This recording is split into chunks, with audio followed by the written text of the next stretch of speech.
So what's up mga homies? So nandito kami sa Notorious Motorsports, Bermans, magpapasko na. So overtime na naman kami dahil pag magpapasko, nararamdaman namin yung mga ganitong feeling, yung malamig ang simoy ng hangin, tapos syempre, mas maraming customer pag mga Bermans. So sir, anong name niyo sir? Steven. Sir Steven. So saan pa kayo galing Sir Steven? Galing pa ako Valenzuela. Valenzuela. So nag-decide ka lang kanina na gawin tong kotse, no? Anong oras ka dumating sir? Ako siguro mga 4:30. 4:30. So ngayon 9:30 na ng gabi. So tinapos namin tong project namin na WRX.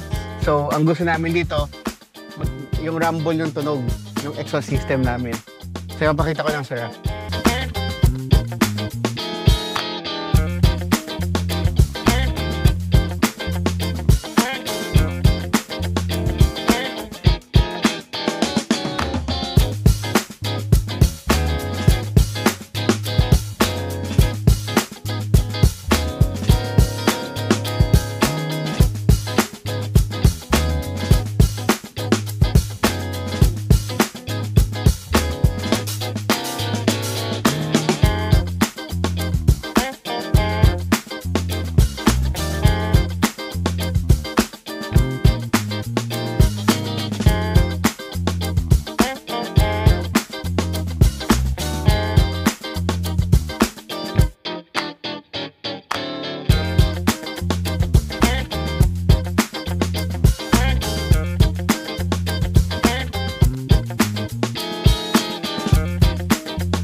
Yan.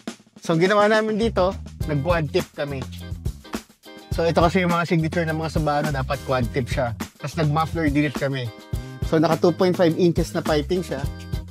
Yan. Tapos dito, may resonator tayo. Siyempre, importante pa rin itong resonator. Pagdating dito, nag 3 inch tayo sa J-pipe niya. So, ang purpose natin dito, back pressure pa rin.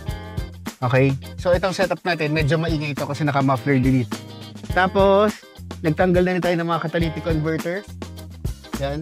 So, nilagay natin siya ng equal length na headers o yung killer bee na design ng headers. Tapos, ayan, air intake. Tapos, nilagay natin ng J-pipe, 3 inches.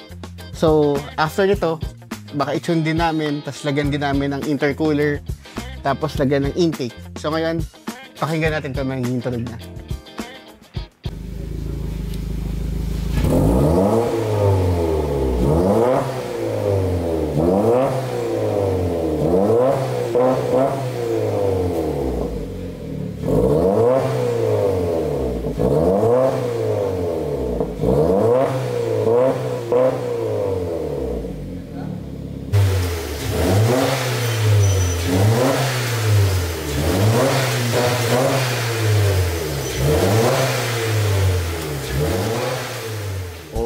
Ganda, laki na pinagbago na kahit gano'n lang yung permit.